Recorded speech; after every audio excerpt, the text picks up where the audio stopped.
We do have some patrons, though, that have questions, and one question I have in particular for you, Mary. Some people just get stuck and can't believe that their dreams are possible. And many people have had problems in the past, you know, have gone through economic hardship. Some people have lost everything and have perhaps not been able to believe again that they could even dream again.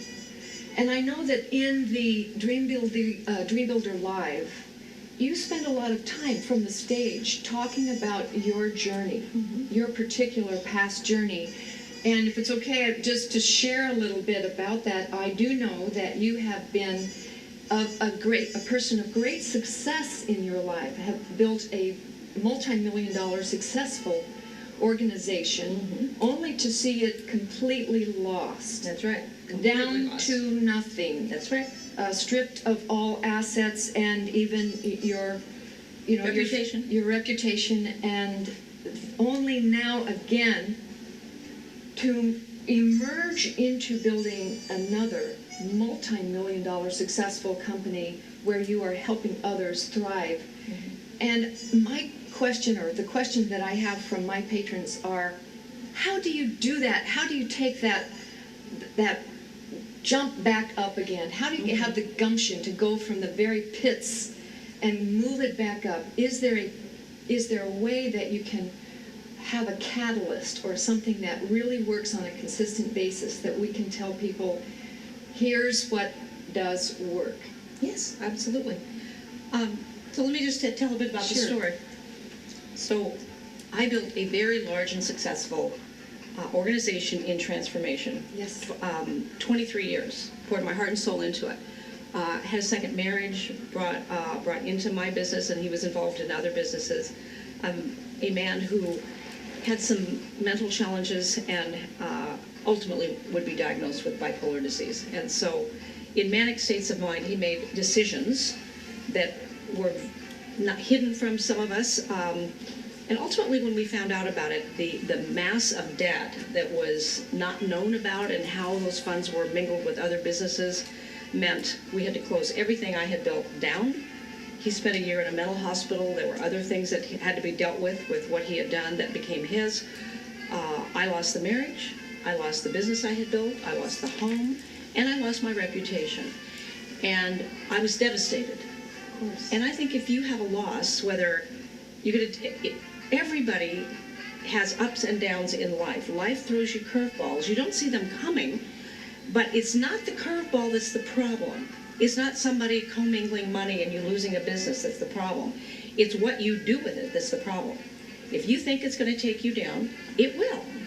And there's an appropriate period of time. For me, it was 90 days. I spent 90 days just walking the Oregon coast, and the first few weeks, I was just devastated.